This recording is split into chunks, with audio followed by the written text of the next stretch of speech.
of Nigeria's financial landscape. I'm your host, Osai Ilome, and today we'll delve into two pivotal topics: Nigeria's burgeoning debt burden and the strategic or non-strategic tax holiday bestowed upon Nigerian breweries in Benue State. First, let me remind you that as of quarter 2 2023, Nigeria's total public debt stands at a staggering 87.38 trillion naira, otherwise put at 113.42 billion US dollar, reflecting a remarkable 75.27% quarter-on-quarter growth.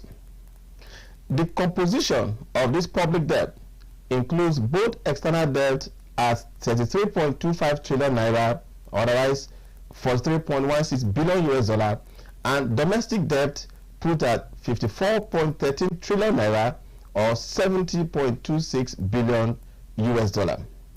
Notably, the share of external debt to total public debt is 38.05%, while domestic debt constitutes 61.95%.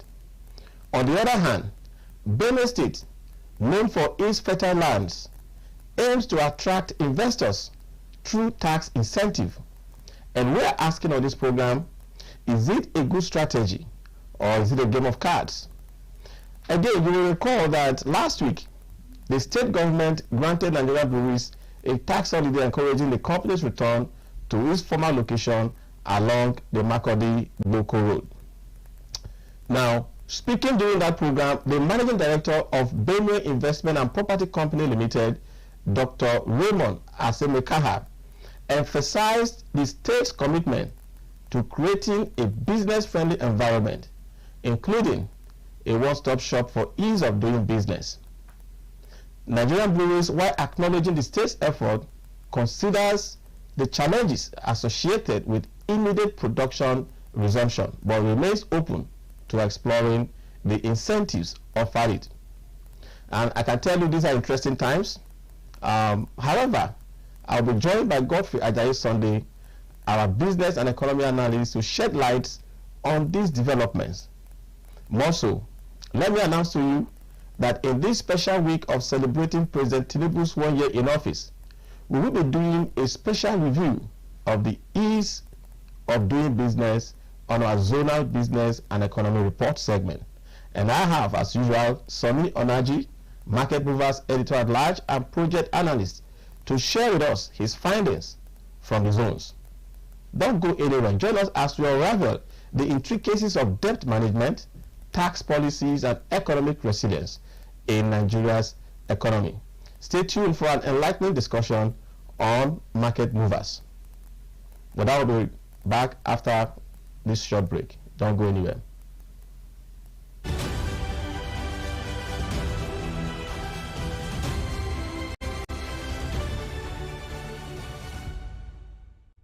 As President Bola Tinubu marks his first anniversary in office this week, the Chief Executive Officer of Pelican Valley Nigeria Limited, Babatunde Adeyemo, begged the President to ensure strong monitoring of the proposed 100,000-unit housing project nationwide. Adeyemo said the federal government should also look out for credible real estate firms that could support the realization of the President's vision and deliver quality houses for the benefit of Nigerians. The Vice President Kashim Shettima has called for restructuring of Nigeria's capital markets to enable youth to exploit opportunities. According to a statement, the Vice President said this during a courtesy visit by the leadership of the Chartered Institute of Stockbrokers. He lauded the institute for its contribution to the growth of Nigeria's capital markets. He added that leaders in the Nigerian capital markets should reorganize the system to enable more trade in the stock markets. International consumers failed to remit about $51.26 million to Nigeria for electricity exported from Nigeria to the power users in 2023. The federal government revealed in the latest industry data showing the non-remittances by the consumers. Also, another group of customers categorized as bilateral power consumers did not remit about 7.61 billion naira to the Nigerian power sector in 2023. The technical inspection team from the African Petroleum Producers Organization and Afreximbank, the joint promoters for the establishment of the African Energy Bank, has just completed their mission to validate Nigeria's readiness to host the headquarters of the African Energy Bank, set to be established in July 2024.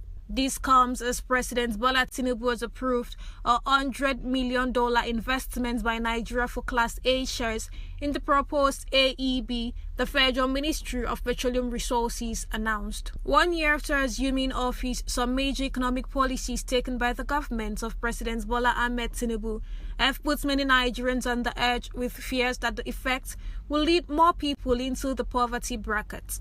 Although the government has repeatedly said the pain of the policies would be temporary, there seems to be no end in sight 1 year after. These policies range from electricity tariff hike, fuel subsidy removal, as well as floating of the naira, which have been adjusted by stakeholders as the major economic determinants due to their pass-on effects. The Nigeria stock market on Friday, 24th May, witnessed a mixed performance as all-share index declined by 1.18%, settling at 98.121.30 points. This decrease was from the previous close of 99.311.54 points, with a year-to-date market return to 31.76%.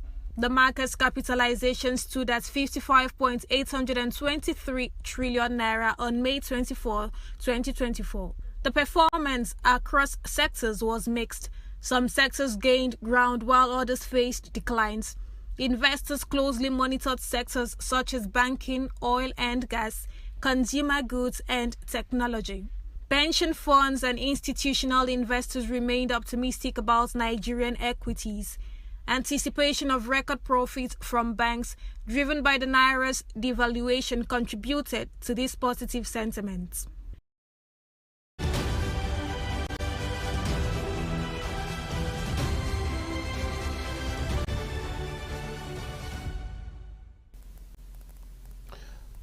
Thank you, welcome, and thank you for remaining with us on Market Movers. We are starting off this week with an inquisitive look on the Tinubu's administration, 1 year in office. And to begin that, our editor-at-large and policy analyst, Sonny Onaji, will take us through a special report on the ease of doing business in the zonal business and economy report. Sonny Onaji, welcome to the studios. Thank you, Mr. Osai. What report do you have for us? All right, interesting times we're having. Yes, indeed. Like you said, the government of Tinubu were marking their first anniversary, its first anniversary, yes, 29th of May. Exactly. Yes, and a lot of activities lined up. The same way the government is preparing, the same way on the show, traveling around the zones, yes, to bring us up to speed as far as development concerned, basically business and the economy of zones in Nigeria. So welcome to this segment on the show as we take you through another moment on the show. Like you said, we'll be giving you reports of ease of doing business in Northwest Nigeria 2024. Subnational ease of doing business report by the Presidential Enabling Business Environment Council, PEBEC, provides valuable insights into the business climate across various states in Nigeria. In this investigative report, we delve into the state of ease of doing business in the Northwest region for the year 2024. And our key findings are here. Number one, Jigawa State leads the Northwest. According to the latest PEBEC report, Jigawa State emerged as a top performing state in the Northwest region in terms of ease of doing business. It achieved a weighted score of 6.88, reflecting its commitment to creating a conducive business environment. Number two, factors driving dissatisfaction. The report highlights that infrastructure and a secure and stable environment are the key drivers of satisfaction. These factors accounted for 41.1% of overall satisfaction among businesses operating in the region. Marginal improvement from baseline. Compared to 2021 baseline, there has been a marginal improvement in the satisfaction with the ease of doing business in Nigeria. The 2023 ease of doing business weighted score increased to 5.69, up from 5.45 in the baseline.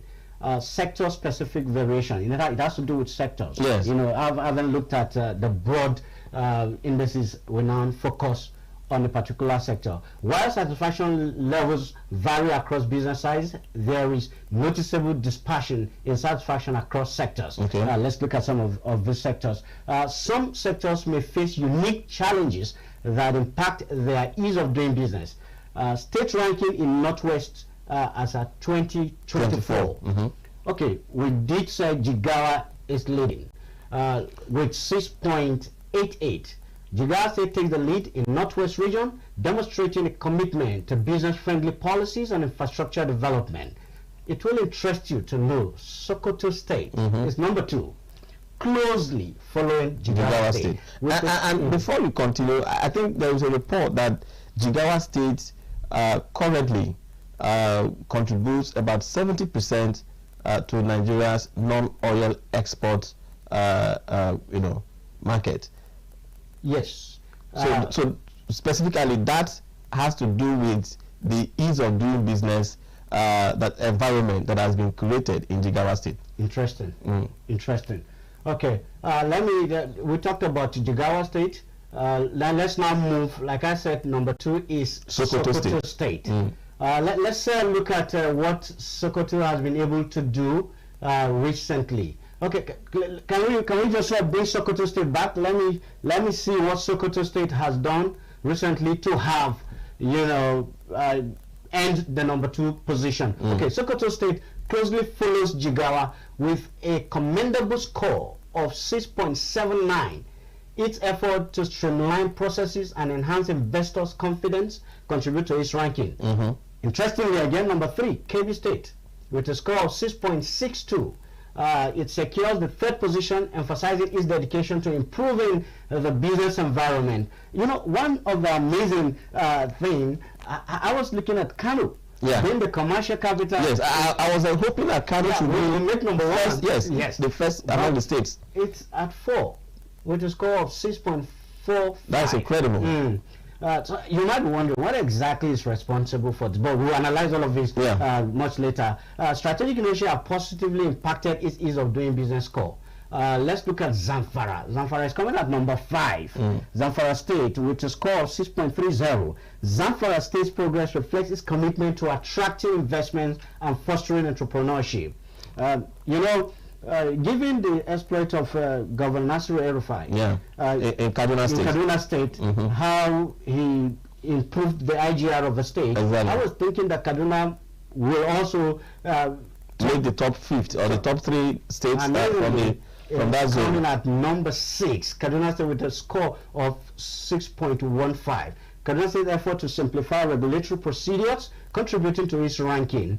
Then we have at number 7, Katsina State with 6.02. Katsina State's focus on infrastructure development and policy reform is evident in its score. At number 8, Kogi State, 5.90. Kogi State aims to enhance its business climate through targeted reforms. But here are recommendations. Now, before we move to our recommendations, I'm a bit fascinated with the fact that states like Kaduna, Kano, is coming last, in this ranking. Like we said, the ease of doing business indices is anchored basically on 3 pillars. Okay. Number 1, you talk about the political economy. Number 2, we look at the business environment, then legislative processes. And all of these, when we talk about political economy, it has to do with government policy. Yes. How open is the government to reforms? Like, okay, let's make it broad, like the federal government, in order to achieve a national ease of doing, business environment, certain reforms from the government's level were implemented. I was studying and I realized that under the government of President Muhammadu Buhari, they took it so seriously that the committee was formed at that point, and the vice president that time headed, which is the PEBEC, the PEBEC. Yes, and part of what they did, according to the report, about 140 reforms were implemented, and one of such was company registration. Yeah. Yes. You know, that used to streamlining it was streamlined, company registration. In 24 hours, your name reservation should be done, registration, incorporation can take place, in less than a few hours, you should be able to have your company registered. Exactly. Tax reform, okay? Tax reform was, so some of those things. So my biggest worry is, you know, without this report now, from the outside, one is tempted to look at Kaduna State under El-Rufai. Yes, and that's what I'm trying to say. El-Rufai, with his ingenuity, he might be having it well from his perspective. What about the other organs of government, the legislative process? How many laws were made by the Kaduna State House of Assembly to aid, you know, that system or the process of doing business in Kaduna State? So it's not all about the executive arm of government, but the natural or the climate in terms of economic factor and terms of policy that we are able to put in place. So I think it's impressive for this current governor, because what you are bringing to attention now is the 2004, I think 2024 ranking, which shows that this current government is taking a big step. You know, another area we must not lose sight of in Kaduna State, insecurity. Yeah. Kaduna, we saw beehive of banditry here in Kaduna State, and there is no way you can have a friendly environment for business when the environment is not secure. All right, so let's quickly move to your recommendations. What do you have? Okay, let's look at what we have as far as our recommendations are concerned. To further improve the ease of doing business in Northwest region, policymakers and stakeholders should consider the following recommendations. 1. Invest in infrastructure. Prioritize infrastructure development, including roads, power supply, and digital connectivity to attract more investors. 2. Streamline regulatory processes, simplify licensing, permits, and approvals to reduce bureaucratic hurdles for businesses. Number 3, to promote investors' confidence, enhance transparency, security, and stability to boost investors' confidence. Sector-specific reforms, tailor policies to address sector-specific challenges, and encourage growth. As we conclude, while the Northwest region has made commendable progress, continuous efforts are essential to create an enabling environment for businesses by implementing targeted reforms and addressing sector-specific issues. The region can attract more investments and foster economic growth. And I think that's much of the recommendations that we have on the show. Yeah, thank you very much, Sonny, for this wonderful insight. Now, we'll be doing this for the whole of this week. For the whole of this week. As our way of celebrating the 1-year anniversary of the current administrations, to look at what they are doing, you know, from their own perspective, collation of the zonal reports of what the zones are doing, represented by each of the states in those zones, to ease, you know, the business environment for entrepreneurs and ensure that the economy of the zones become what it should be. Thank you. We look forward to your next report tomorrow and towards the end of the week as well. So we're going to come back with you. We're going to come back to you with Godfrey Ajayi Sunday to look at some of the issues that we have promoted earlier around debt burden and economic resilience, using Benue State as a focal point. Now, of course, Sonny is going to step out a bit, but he's going to still come back to share his insight on the issue on ground, especially as it relates to Benue State and the information that Benue State spends or have a bill of 1 billion naira monthly on alcohol. Don't go anywhere. We'll be right back after the short break.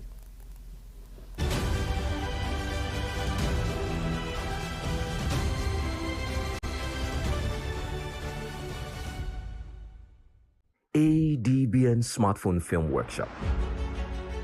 Are you a young adult with a passion for storytelling and content creation? Do you reside in the Niger Delta and desire to become a filmmaker or content creator? Then you should register for the ADBN Smartphone Film Workshop, an exciting opportunity brought to you by ADBN TV. Embark on a journey to unlock your creative potential by learning the art of filmmaking, sound design, and lighting using your smartphone. This is your chance to turn your ideas into reality. So hurry now and register via our website at www.adbntv.com. But wait, that's not all. Your creations will be aired on ADBN TV, channel 258 on DSTV, 140 on StarTimes, Avo TV app, Limex World TV app, and Ninja TV app, reaching audiences far and wide. And guess what? 3 lucky winners will be selected for the grand cash prize of 5 million naira. Meet our facilitators.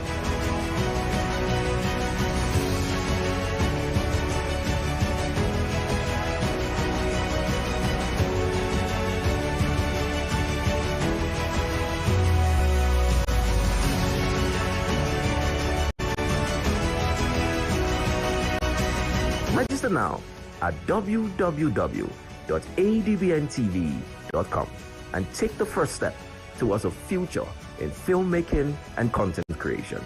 ADBN Smartphone Film Workshop. Unleash your creativity. In a world of overwhelming voices where everyone has different opinion on different issues, it is important that we bring the core issue to the fore. Join me, Nancy Banigo, on Softline as we lend our voices to inform and influence your thoughts and actions. This is not just mere talk, it is an invocative program that touches the core of our existence. Ready for some exciting news? ADBN just launched its very own WhatsApp channel. Join our community for exclusive updates straight to your phones. Here's how. Open your WhatsApp and go to the Updates tab. Tap the plus icon and select Find Channel. Search for ADBN TV and hit follow. Don't forget to turn on notifications for the latest updates. Your support means the world to us, because at Advocate Broadcasting Network, we're not just a media outlet, we're a part of you.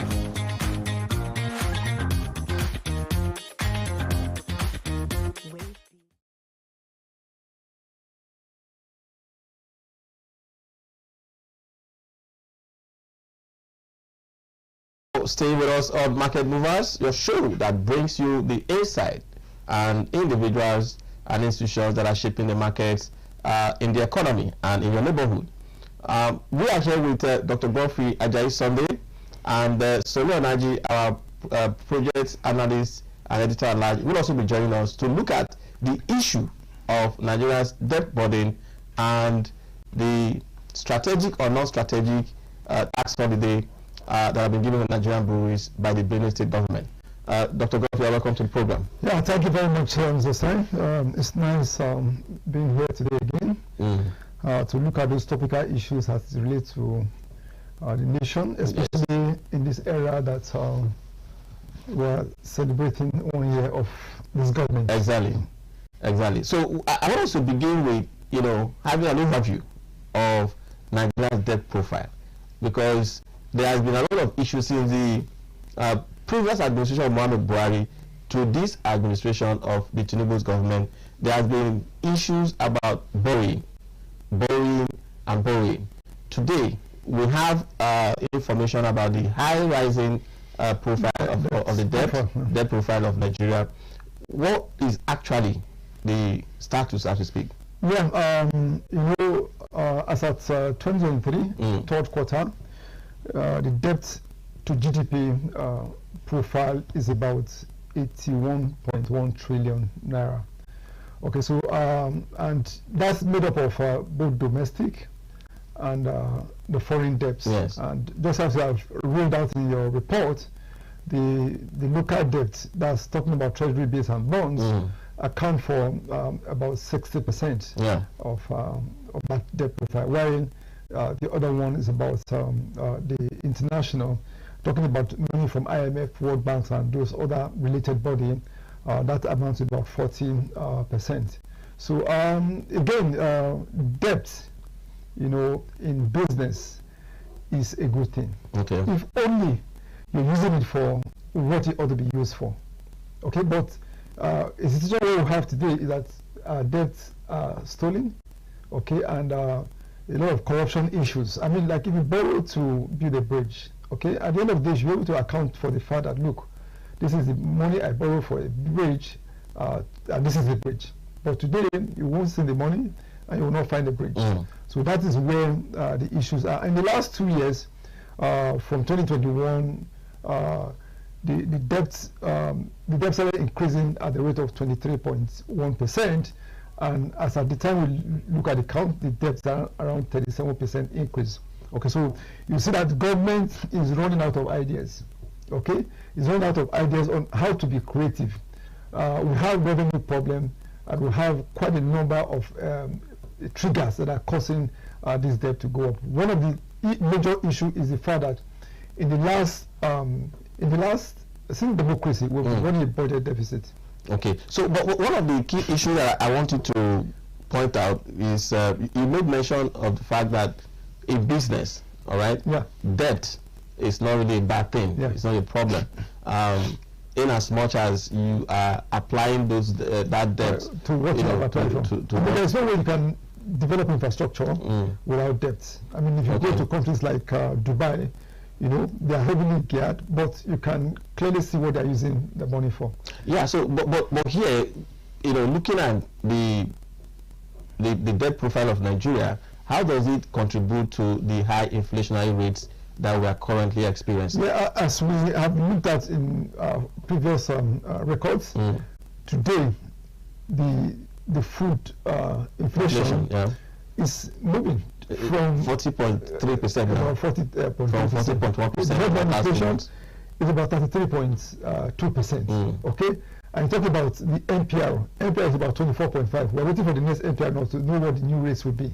Okay, so as I mentioned, majority of our problems is that of, you know, corruption.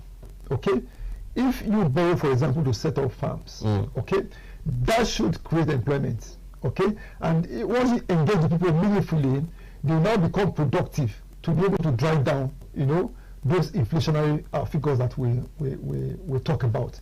So you borrow and you don't see those money. So are there specific projects that you can lay your hands on now that we have borrowed? I remember there was a time we borrowed money for street lights in the FCT. And today, no, it's not street light. It's CCTV cameras. CCTV cameras. Today we are still struggling to find those CCTV cameras. I also recall that there was a time we borrowed from China for train. Although we have the one between Kaduna and Abuja, and Lagos and Ibadan. And so, what are other projects? Do you have other projects? Yeah, if you go through the Nigerian routes, you will see most of the routes. You have those bonds that, you know, most of the roads have been constructed by bonds. But again, if you want to do something like roads, for example, it has to be holistic. Okay. It's not going to be a piecemeal approach, you know, because the quality of the work that they are doing, you know, is not actually reflective. So what does that mean? It means that you want to do Abuja Lokoja Road, for example. How many 2 hours drive? Okay, and it takes you about 20 years to do that kind of road. So when you start in piecemeal, before you even do like half of the road, you discover that the other half is already going bad. So there's no way you travel across Nigeria. You will see those banners, showing that, look, this road is being constructed by this bond and that. So that's quite visible. Now, and that also applies to this Lagos Calabar Coastal Highway. That is. We're told that a private investor is going to build that and they're going to tow the road. Okay. In reality, that should be another model. Okay. And just imagine today, approach the World Bank. Tell World Bank, I have a time frame of my 8 years of administration to do all the federal roads in Nigeria. And by the time you do them and the roads are tired, you will of course get those money back. Okay, so what government ought to be doing now is you must be innovative in the way you try to get these debts to be able to get this infrastructure. Infrastructure will bring you back, you know, the money at the end of the day. But like I mentioned, you know, corruption. You won't find the project, you won't find the money. So what is, before we move into, you know, some other segments of this conversation, because we are going to be looking at the issue of tax holiday, and all that, and the strategic importance and benefits to the relevant authorities or to the relevant states. But from your conversation, it is obvious that it is application of this debt that is the challenge. Of course, there are other triggers, like I mentioned budget deficit. Then what about oil price volatility? Okay, so today, we have opportunity. We are oil producing. Okay, so you have a situation where Dangote, it was said in those days that, look, once the refineries start working, every other thing will fall in place. Yeah. But we are now being told today that Dangote is going to bring crude from the US. So what that happens is that it leads to oil price volatility. So and to make up, that's where we talk about the subsidy. Okay, the subsidy now came in that time, and at the end of the day, corruption comes into the equation again. You have things like infrastructure investments. Okay, we mentioned things like road, and there are quite a number of other things that need to be done. We need to build. I mean, you go look at China, what they are doing. You see high speed train, bullet train that can compete now with aircraft. Okay, so those are the kind of infrastructure investment that we need to put our hands on. Of course, the currency depreciation. Okay, so today you cannot point to say this is where our dollar to naira exchange rate is. So what that means is that if you borrow and at the end of the day you are unable to pay us at the prevailing price, then of course when there is that depreciation, you are caused to pay more. So these are the things that are causing our debt profile to rise. So ordinarily, Nigerians should not be apprehensive of, from information I'm gathering from you now, Nigerians should not be apprehensive of the high debt profile currently. The way this government should see themselves, they should see themselves as a business. Okay. I mean, when we teach entrepreneurship, we measure the fact that, look, for you to actually grow your business, you need to borrow. Yes. Okay? If you don't borrow, there is no way. You're going to just remain stagnant. Okay? So there's a need for us to borrow and let's look at our infrastructure deficit and see how we can, quickly move on to cover up the gap. I mean, if you go to a place like Dubai, you see all nationals across the world coming in, bringing in, foreign currency to come and do business in a place like Dubai. So all that makes up for those infrastructure that is being built. Now, but we also have it on good authority that Nigerians in diaspora, their investment or their remittances is even higher than the foreign direct investment that we're talking about. And that's what I kept talking about. President in, president out, from President Obasanjo to Goodluck. They take pride in telling you that they are going for foreign direct investment. They go and look for direct investment. I don't understand what that means. And Mr. Sai, if I pass by your house today and I hear a good aroma coming in from your house, what I'm likely going to do is to pretend as if I want to greet you. Okay? You come in to have a taste. So if I come and I see good food, I see this thing, you don't have to invite me again. That's the point we are raising, that look, let us settle down and build from inside. So at that point, let me bring Sonny Onaji, our project analyst and editor at large, to look at building inside. The case study of Benue State. We have it on good authority that Benue State government has granted Nigerian breweries tax holiday, to relocate or to start up production from their factory located in Boko. So Sonaj, I want to quickly find out from you. Benue is said to be having, according to the managing director of Benue Investment Promotion Council, Benue State have a 1 billion naira bill monthly being spent on alcohol. What do you make of this from your experience in the states and in Benue in particular? Do you think this is the real, the actual scenario that we have in Benue State? Thank you, Osad. At any time you talk about it, I remember that when we got into the studio and we were talking about it before, the show, when you were saying it, I'm always, smiling and laughing at that statistic. But as it is, facts or figures, they say don't lie. Yeah. So it has been researched and it is out there, and there is nothing we can do about it. Yeah. So like I was saying before now, I think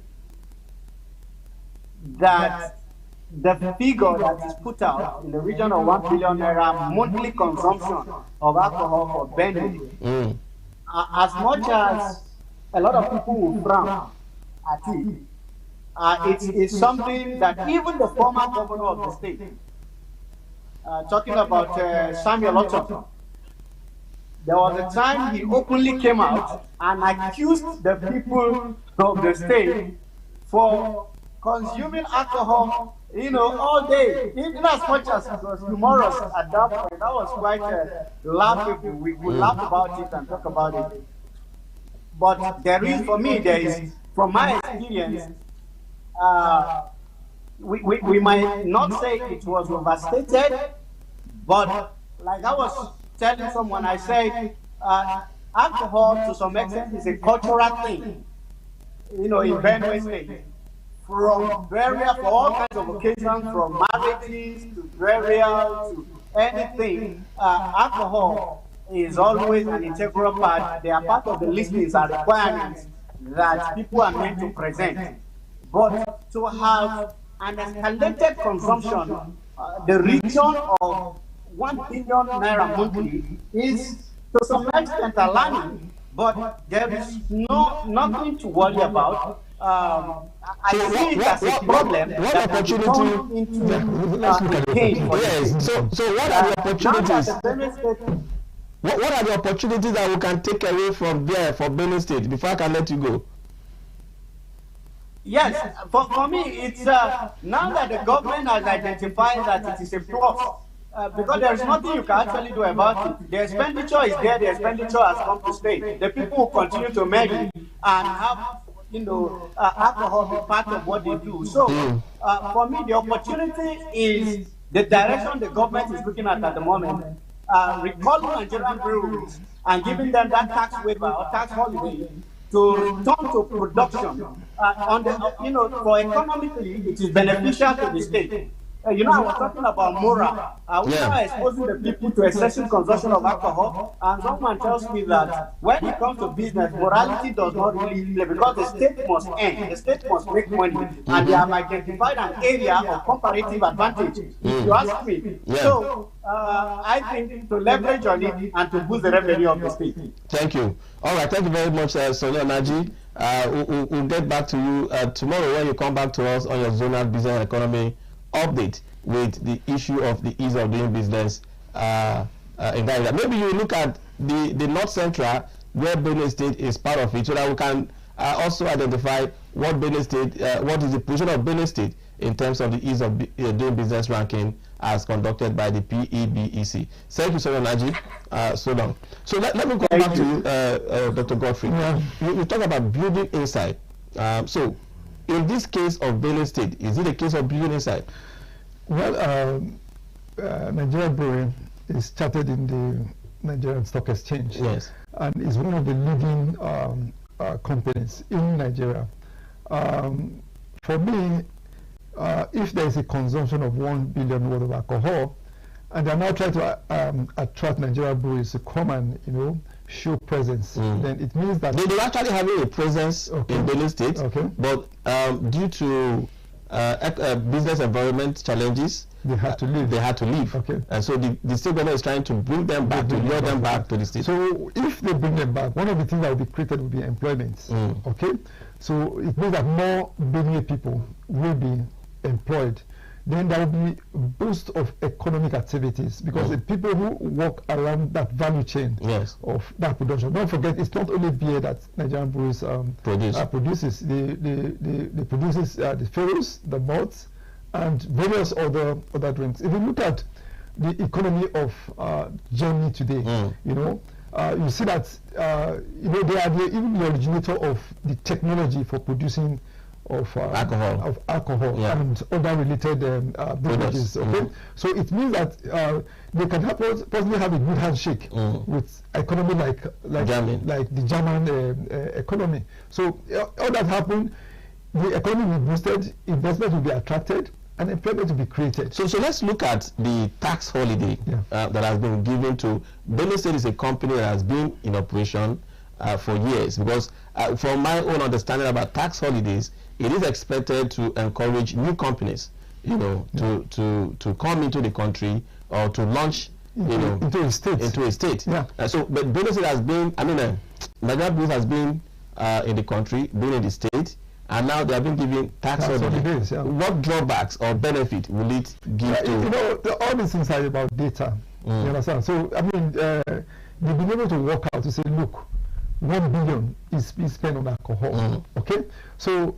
And the company is not in Benue, or it used to be in Benue. They couldn't really go, so to actually bring them back. So I mean, like states in America, every state have, you know, their own comparative advantage. Yes. And Benue today is seen as the food basket of the nation. And if you go to a place like Cross River, you went to Cross River recently, you see that between Cross River and Akwa Ibom State, there was that competition as which of the states is the most lively. Today, you see that Akwa Ibom has taken over from Cross River. Yeah. So some people sometimes, it's only in Nigeria that we don't do vacations. Okay, some people deliberately, you know, save and to say, look, I want to go to Benue to go and enjoy myself, because again, there's an economy of beverages that is running there, and the people are happy. They are enjoying themselves. Okay, so I want to go to Benue maybe from Germany. Okay, if you go to Germany, for example, I mean, you are likely going to be served with alcohol, because they believe that, look, after you have this job, you should actually enjoy yourself. So for me, really, it's just to teach the people of the morals of, you know, no excess of all these things. Look at the economy that we boosted, look at the investment that will be attracted, and look at the employment. So that's what probably the government matched with the tax they ought to get from them, to say, look, we're waiving tax for you to actually be on ground, for you to employ our people, okay, for that money to flow, okay, and the value chain to be enhanced at the end of the day. So I think from the angle that you just brought it now, looking at the fact that an economy like Germany was also built, you know, on the strengths of, you know, alcohol or beverage production. I'm looking at it. Is there a possibility? You talked about the value chain, you know, of Nigerian breweries, for instance. But there also a possible value chain for the alcohol or the beverage distribution and consumption. So that's part of the value chain. So you have states like Taraba, okay, bordering Benue, and you know, Taraba, Adamawa, Cross River. Okay, those are border states around that, and they have the same economic style with Benue State. So rather than bring those beverages or those alcohol from all as far as Lagos, they are produced right now in Benue and distributed around that corner. So you will see that the economy is boosted around that region. As the value chain, you follow up with the value chain. Because I'm looking at it that from what you said, they must have done the numbers, looking at the employment, you know, is going to create, and maybe the tax that they are going to generate. But knowing that they have also given tax waiver, it was not specific how many years tax waiver that they are giving. But I'm looking at it, how else could they now take advantage of, you know, the Nigerian breweries production in that very state beyond the issue of employment generation? So like I said, everything is statistically driven. Okay, so it's about marrying. Okay, so if Nigerian brewery come, what are the benefits that we stand to gain? And I mean, it's a good way for state government to think. Comparative advantage. Benue State is a food basket, okay, of Nigeria, despite the insecurity that we have today. And I tell you, if you go to a place like Vandekia in Benue State, you will see a heap of yam as tall as where we are sitting now. Okay, and you know, a place like River State, you know, there was a handshake between Governor Wike and Governor Otto. You know, there's that unusual friendship. But that was purely political. Was there any... No, if you look at the economy of the two states, River State, you know, that today there is no rice that you take to River State that you will not sell. Okay. Most of the yam, okay, that we eat in River State comes from Vandekia and indeed all around. Then you have soya bean, okay, that you can get the soya bean oil. So beyond that, a lot of visitation happens. Okay, so beyond that politics we are seeing, and because of, you know, by road you can easily access river. So that's when we had that handshake that time. Okay. Beyond politics, there was a... So there was some economic relationship. So I'm sure we must have seen that a lot of the yam that they consume comes from Benue State. So you must have seen something unique about Benue State. So, okay, let me be friend with this one before you even now go to the level of the political component of it. Yeah. So let's look at the tax incentive proper, because what we are trying to figure out is how strategic, you know, was the decision. Yeah. So in your view, given this tax waiver, is it a strategic move? What signal will it send to other states and also investors, local and foreign? Like I said, comparative advantage. Don't forget that for the production of those beverages, barley is required. Okay, there are three major components: wheat, barley, and hops. Those are the three major commodities. So Benue can now begin to think, to say, look, how can we begin to look at production of this thing? Because again, Nigeria have been trying to see how they can find local raw materials for the production of their beverages. Okay, and I'm telling you, barley is critical. Okay, wheat is also there. Yeah, because at the time they moved their farm. I think that was one of the requests, the demand of the Benue State government. They moved their farm to Kaduna. Okay, yeah, Kaduna is the highest producer of maize in Nigeria. Okay, so don't forget that they are trying to do what this local substitution. How do we, because barley is mostly produced. That is backward integration. Yes. How do we? Barley is mostly produced around the Russian area, and of course that war is there. So they'll be looking out to see how they can do that substitution with sorghum and maize. And then, Kaduna is the highest producer of maize in Nigeria. So when you talk about something like sorghum, you talk about states like Bauchi, states like Gombe. Okay, so you see that the raw material that is required is still around that. Don't forget about when you want to start a factory, you talk about location and localization of industry. Exactly. So you should site your industry close to the raw material. Exactly. So wheat today is being encouraged. Barley is still not being produced, but sorghum can form a substitute, which is being produced around Bauchi, Gombe, and those northwestern states, and those are still that border Benue states. So, and you discover that most of those raw material producing states for those beverages don't actually consume those alcohol, but Benue state consumes. And it's wise for the government to say, okay, why don't you site with us close to the source of your raw material? So I think there's a bit of thinking around that decision. Okay.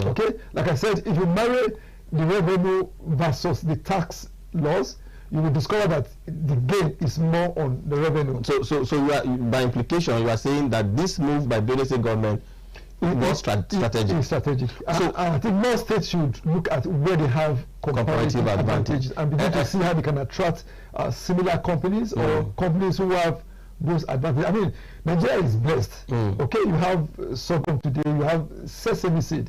Sesame seed. So as we wrap up, because of time, we are pressed with time. I've been told by the producer that we are pressed with time. Now, what will you say are the possible opportunities for small business? Because I know that is your core area. That's one of my core area. Exactly. Okay, so in my visit to Thailand, what I discovered is that, you know, you have the big mills. Okay, you have the big mills. You should have the MSMEs who are feeders. Okay, they should feed the big mills. Okay, so if we are looking at maybe warehousing, for example, now. Okay, so those MSMEs could acquire those warehouses, and they could be have opportunity of helping Nigerian breweries to source for those raw materials, and thereby putting money in the hands of the MSMEs. Then, like you mentioned, the backward integration, they can begin to look at research on substitute. What can we produce in Benue State that can serve as raw material? I mean, I'm working with some set of young men. There is a drink that I'm trying to produce now, and it's going to be produced from Plateau State. Okay? So Nigeria Brew does a lot of research. What local commodity can we have that we can convert to the drinks that the people like, based on the fact that we have the machines already? So if I get you very clearly now, one of the interesting thing that will happen for small businesses in Benue State is to look for a way in your own way to have a handshake with Nigerian breweries to tap into their research. Because I think that is what happens in US, in Silicon Valley, for instance. Currently, the government is working aggressively to create a symbiotic relationship between the relevant government agencies and the Silicon Valley operators, whereby they share research and information. Well, for example, now the Zobo drink. Yes. For example, now it's one secret that we have that we're yet to develop. Today we argue that the guys that develop Coca-Cola are yet to share that trade secret. Exactly. Here we have the Zobo drink. Don't forget that Nigerian Brewery is not only producing alcohol, they're producing malt, they're producing mineral drink. Yes. And we have Zobo, which is highly medicinal, that is staring us in the face.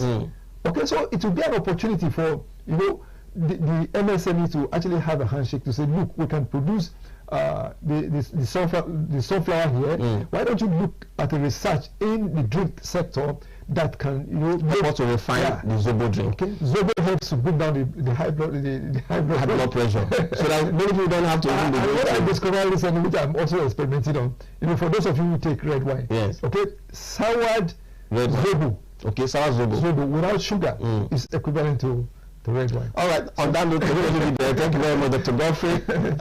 Full of insights and information for your use as a small business. Go out there and look for a research that you can bring as a product to the market. And here on Market Movers, will help you to move the market to the permanent side. That's all we have for you today. Look forward to having you tomorrow. Until then, stay blessed.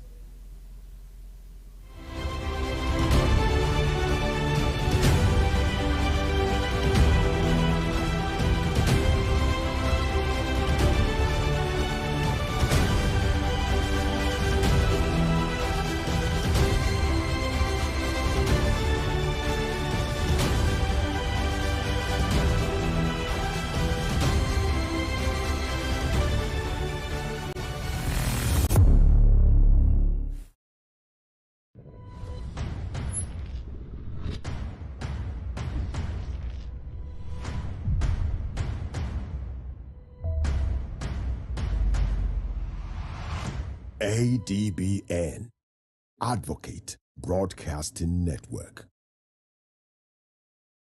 In a world of overwhelming voices where everyone has different opinion on different issues, it is important that we bring the core issue to the fore. Join me, Nancy Banigo, on Softline as we lend our voices to inform and influence your thoughts and actions.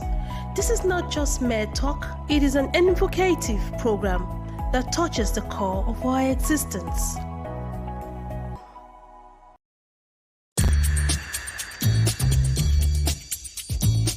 No matter wetin I see, enough fit make mouth heavy to talk am. That's now why people dey talk. You know wetin dey worry you, but you no go fit take help yourself. If you are not a judge, you are not a judge. Make we talk good where we dey see good, and where we know say we no dey see good, make we also dey talk am. No woman, no mother deserve to know the grave of his child. The bank manager and the bank executive, they are the one the government should first face. People They Talk, the show on Monday to Friday by 5 p.m. on top ADBN TV.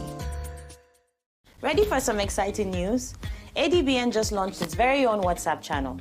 Join our community for exclusive updates straight to your phones. Here's how. Open your WhatsApp and go to the Updates tab. Tap the plus icon and select Find Channel. Search for ADBN TV and hit follow. Don't forget to turn on notifications for the latest updates.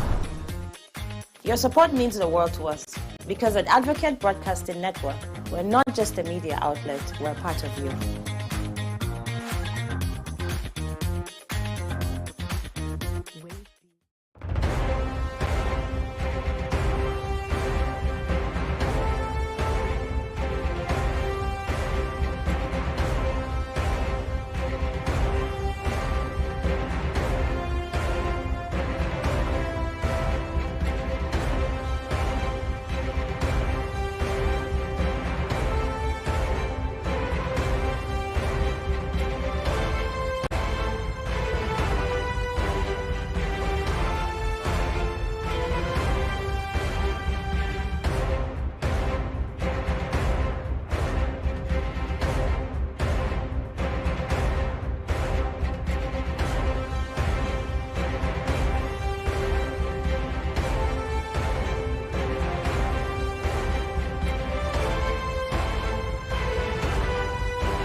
ADBN, Advocate Broadcasting Network.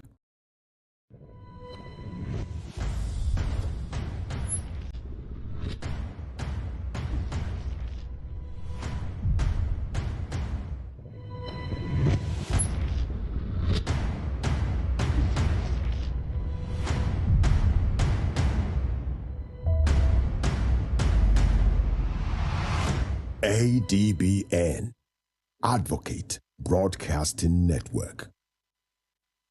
Ready for some exciting news? ADBN just launched its very own WhatsApp channel. Join our community for exclusive updates straight to your phones. Here's how. Open your WhatsApp and go to the Updates tab. Tap the plus icon and select Find Channel. Search for ADBN TV and hit follow. Don't forget to turn on notifications for the latest updates. Your support means the world to us because at Advocate Broadcasting Network, we're not just a media outlet, we're a part of you.